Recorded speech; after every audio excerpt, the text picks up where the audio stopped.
문해력은 지금 사실은 수업 환경에서 보면 굉장히 심각한 상태예요. 아이들이 알아듣지를 못하고 교과서도 자기가 스스로 해독하지 못하는 아이들이 굉장히 많아요. 그냥 책을 던져주고 읽으라고 그러면 어느 순간에 읽다 보면 뭔가 좋아지겠지. 그런 굉장히 막연한 기대 효과 이런 것들이 저는 오히려 문해력을 떨어뜨리는 그런 결과로 가지 않나 이렇게 봐요. 문해력을 키워준다라고 하면 집에서 반드시 해야 될 활동이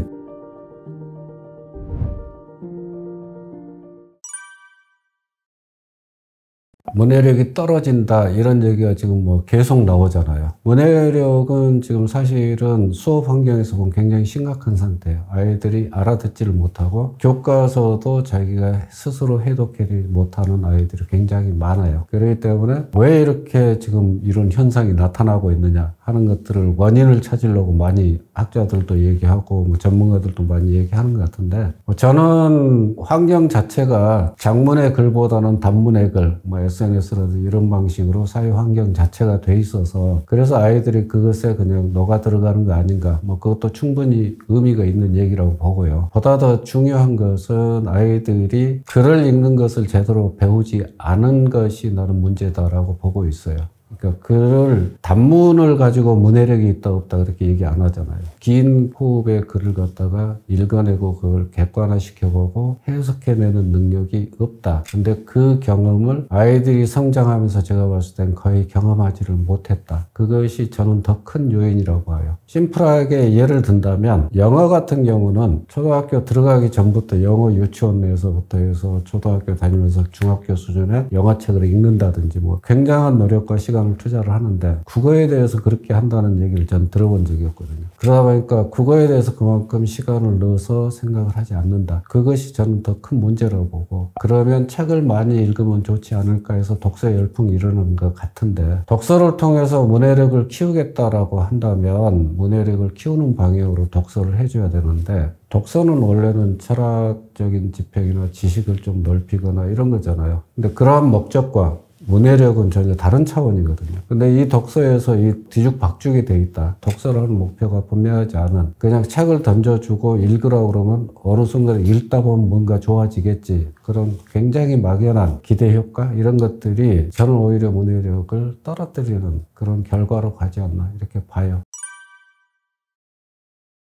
집에서 관찰을 해서 얘가 문해력이 높다 낮다 이거를 관찰하기는 굉장히 어려운 거거든요. 그래서 저는 읽어보라고 어머님들한테 권유를 해요. 아이한테 책을 한번 읽어보게 하세요. 그래서 아이가 우리가 정상적으로 말하는 속도 그 정도 속도로 책을 갖다가 잘못된 발음 없이 의미 단위의 끊어읽기라든지 이런 것들이 적절하게 읽어 나간다면 걔는 문해력에 있어서 크게 문제가 없을 겁니다. 그런데 발음이 정확하지 않다든지 끊어읽는 단위가 다르다든지 또는 더듬거린다든지 이런 현상이 있다 그러면 문해력 즉 독해 능력에도 뭔가 문제가 있을 가능성이 큽니다. 외형적으로 판단해 보려면 그렇게 해보시고 또 아이가 진짜 문해력이 구체적으로 있을까 없을까 하는 거는 문제 상황을 줘보면 되잖아요. 흔히 이제 문장제 문제를 주면 아이들이 기겁을 한다 이런 얘기를 하시거든요. 그럼 수학에서 문장제를 줬을 때 이것이 수학의 개념이나 지식이 부족해서 이 문제를 못 푸는 건지 안 그러면 이 문제의 의미를 해독하지 못해서 못 푸는 건지 이거를 구분해야 되거든요. 네가 이해 안 되는 게 뭐니라는 걸 물어봐야 될 거예요. 아이를 알아야 된다는 게 그거거든요. 그래서 의미 자체를 파악을 못한다? 사실 수학 그런 문장제 문제는 서너 줄밖에 안 되는데 무슨 말인지 이해가 안 된다? 그러면 문해력에 문제가 있는 거죠. 그런 상황들을 여러 가지로 한번 체크를 해 보셔야 될 거예요. 가장 제가 기본적으로 추천하고 싶은 거는 읽어보는 것. 읽는데 정확하게 읽어 나가면 그건 괜찮은 거다 이렇게 보여집니다. 소리로 듣는 게 청독, 글자를 자유롭게 이해하는 게 해독, 그 사이가 낭독이 있어요. 청독, 낭독, 해독. 여기까지 하고 나면 이제 소위 말해서 겉, 겉으로 쓰여진 그런 이해를 하는 거예요. 그 다음에 독해. 보통은 1, 2, 한 3학년 정도까지는 책을 해독할 수 있으면 돼요. 그 쓰여진 대로 그 의미를 알 수 있으면 된다라는 거예요. 그런데 제대로 이루어지지 않는다? 그럼 아까 얘기했듯이 더듬거리면서 읽는다든지 여기에 쓰여 있는 말이 뭐를 얘기하는지를 모른다든지 이런 현상들은 그 단계에 나타나겠죠. 독해 단계라고 하는 건 뭐냐? 쓰여져 있지 않은데 그 이면에 이것이 어떤 다른 의미를 추론해내는 거죠. 그래서 그 앞 단계까지는 그래서 문해력을 우리가 키워준다라고 하면 제일 먼저 독서를 하면 문해력이 커질 것이다 라고 하는 그런 안이함? 이거는 좀 버렸으면 좋겠어요. 1학년, 2학년, 3학년짜리인데 책을 주고서 책을 얘가 좋아하고 책을 읽으니까 문해력이 커질 것이다 라고 생각하는 거는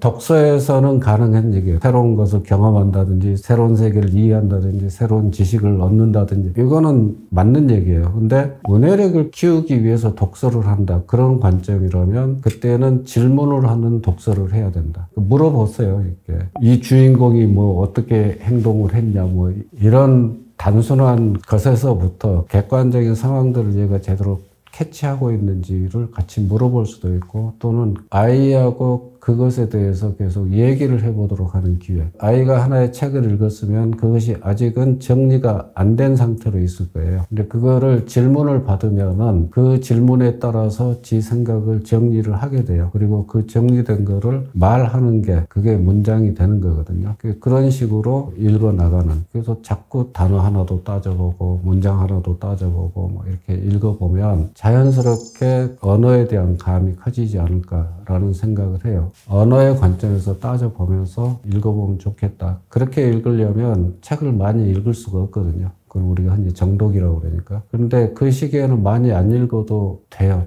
읽을 줄 아는 데까지 끌어올리는 게 중요한 거지 많이 읽는 게 중요한 건 아니거든요. 근데 혹자들은 그렇게 얘기하죠. 책을 많이 줘가지고 많이 읽다 보면 지 마음에 드는 책이 하나 있을 것이고 그러다 보면 그걸 자꾸 읽다 보면 문해력이 커지지 않을까? 사고력은 커질지 모르겠어요. 근데 사고력과 문해력은 다른 관점입니다. 문해력은 언어예요. 언어의 관점에서 이해를 하시는 게 좋겠다. 독서를 많이 해서 사고력 확장 그건 오케이. 근데 문해력 그건 언어라는 거죠. 집에서 반드시 해야 될 활동이 아까 얘기했던 낭독입니다. 독서를 집에서 한다 그러면 낭독을 꼭 병행을 해주기를 바라는 겁니다. 그것이 모든 책을 갖다 제 1장부터 마지막 페이지까지 전부 다 입으로 낭독하라는 게 아니고 일정 부분 하루에 뭐 5분 정도 10페이지, 20페이지를 읽는다 그러면 한 페이지, 두 페이지 정도는 꼭 입으로 낭독을 해보는 그래서 눈으로 보이는 글말이 입말로 전환이 되고 그것이 소리하고 자연스럽게 연결되어 있거든요. 그런 것들은 저학년 때 꼭 거쳐가기를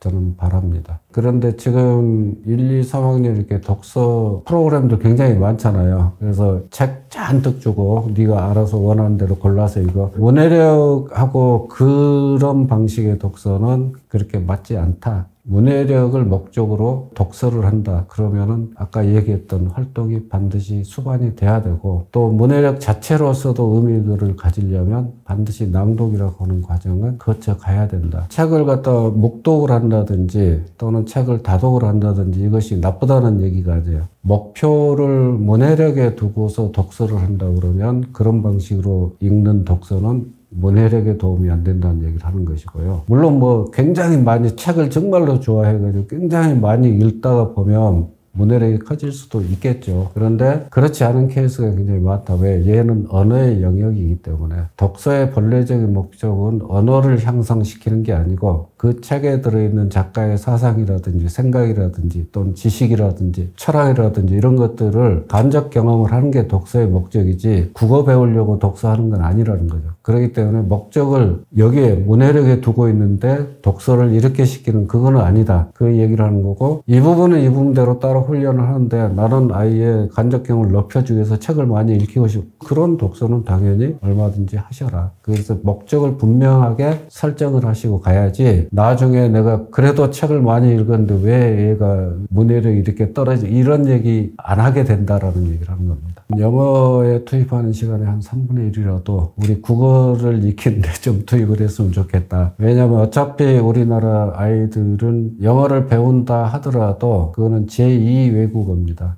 그러니까 사고를 하고 지식을 습득하고 판단하는 모든 것들은 우리 국어로 하게 돼 있기 때문에 국어에 대한 정확한 적응력을 가지고 있을 필요가 있고, 그러자면 그게 국어의 문해력이 될 텐데, 사실은 아까 얘기했듯이 초등학교 들어오기 전까지 소리로서 하는 것들은 얼마든지 대화를 많이 해주고 상황 속에 노출해서 아이와 경험을 많이 해보다 보면 소리에 의한 의미 전달은 가능해져요. 문자로 넘어가고 그것이 추상화되고 해나가는 과정에서 낭독도 안 하는 것 같고, 그다음에 국어를 갖다 의도적인 읽기도 안 하는 것 같고, 이렇게 되면은 이제 나중에 어떻게 되냐면 영어를 번역을 한글로 해놔도 이게 무슨 뜻인지 모르는 현상이 발생하게 된다. 실제로 이미 발생해 있어요. 이제 지금 고등학생들 보면은 영어 수준이 굉장히 높은데 그거를 한글로 바꿀 줄은 알아요. 근데 이 바꿔놓은 한글이 무슨 말인지를 모른다라는 거예요. 그거는 문해력이 떨어진 거거든요. 그래서 적절한 시기에는 적절한 의도적인 훈련을 잡아줘야 된다. 그러면은 그런 것들을 좀 집에서라도 의적으로 좀 해볼 필요가 있을 것 같고, 학교에서 배우는 국어 그것만이라도 따라서 해보면 그래도 문해력이 문제가 돼가지고 얘가 공부를 못한다 이 상태까지는 가지 않지 않을까 이렇게 생각을 합니다. 기본적으로 모든 지식은 언어로 표현되어 있잖아요. 우리가 문해력 그러면 국어만이 아니잖아요. 수학도 언어거든요. 근데 수학을 언어로 표현하려면 굉장히 길어지기 때문에, 또는 사람마다 이해하는 그 객관성의 척도 자체가 다르기 때문에 그거를 기호로 바꾸는 게 수학일 뿐이라는 거죠. 만약에 기호로 바꿔 있는 식도 언어로 얼마든지 말로 얘기하잖아요. 3에다가 4를 더하면 몇이 된다. 이건 언어거든요. 근데 그 표시에서 3 더하기 4 이퀄 뭐 이렇게 나가잖아요. 수학 자체도 사실은 언어예요. 다음에 사회, 과학, 역사 모든 게 다 언어입니다. 그렇기 때문에 그거를 읽고서 그 의미를 해석을 해내지 못한다. 그럼 당연히 학습은 할 수 없다고 봐야죠. 그래서 국어를 못하는 아이가 공부를 잘할 수는 없어요. 그런 얘기가 나올 수도 있겠죠. 우리 애는 국어 점수는 맨날 낮고 떨어지는데 그래도 뭐 수학이나 이런 건 그런 대로 나오던데요. 뭐 이런 항변을 하시는 분이 있을 수도 있어요. 그런데 이게 고등학교는 이렇게 위로 올라가게 되면은 철저하게 그 아이의 언어 해석 능력이 다른 과목에도 영향을 반드시 주게 돼 있어요. 글로 표현해내서 글을 잘 쓰고 하는 것과는 다른 차원이에요. 언어로 표현된 거를 이해하는 능력은 다른 차원. 그게 이해가 안 된다고 그러면 당연히 공부는 잘할 수가 없다. 이렇게 그냥 단언을 해도 됩니다. 일단 문해력이 나아지면 사회생활을 할 수가 없습니다. 자기가 어떤 직장을 들어가든 연구를 하든 또는 자기가 개인 사업을 하든 어떤 새로운 창조적인 행위를 하든 간에 일단 상황을 객관적으로 분석해내고 하려면 그 정보들이 들어와야 되고요. 그 정보를 정확하게 해석해야 되고 객관화시켜내야 됩니다. 그런데 그 문해력이 떨어진다는 얘기는 아까 얘기한 독해 부분이 가장 약한 부분이라고 얘기했잖아요. 그렇게 되면 그 상황 파악이 제대로 될 리가 없죠. 그러면은 직장에서도 제대로 된 해결책을 찾지 못할 뿐더러 자기 인생의 어떤 길을 찾아 나가는데도 굉장히 어려움을 많이 겪을 수밖에 없어요. 또 한 가지는 지식은 인간이 가지고 있었어요. 그리고 그것이 인간의 특징이었고, 근데 지금은 지식이 컴퓨터로 들어가 버렸어요. AI가 대신 나보다 더 광범위한 지식을 전달해 줄 수 있기 때문에 사람은 그걸 가지고 판단해내고 진위를 밝혀내고 연계성 또는 관련성 이런 것들을 판단해낼 수 있는 그게 독해 능력이고 문해 능력인데, 그 능력이 없다면 그런 지식들이 아무 쓸모가 없는 거죠. 문해력은 굉장히 중요한 아마 삶의 도구가 될 거다. 그래서 그게 떨어진다면 학업 성취는 당연히 언급을 안 했지만 그건 당연한 얘기고요. 뭐 교과서가 됐든 뭐가 됐든 그것을 이해를 못하면 안 되는 건 너무나도 당연한 거니까 나아가서 지금 삶에 있어서 굉장히 힘들어질 거다. 이게 제가 생각하는 겁니다.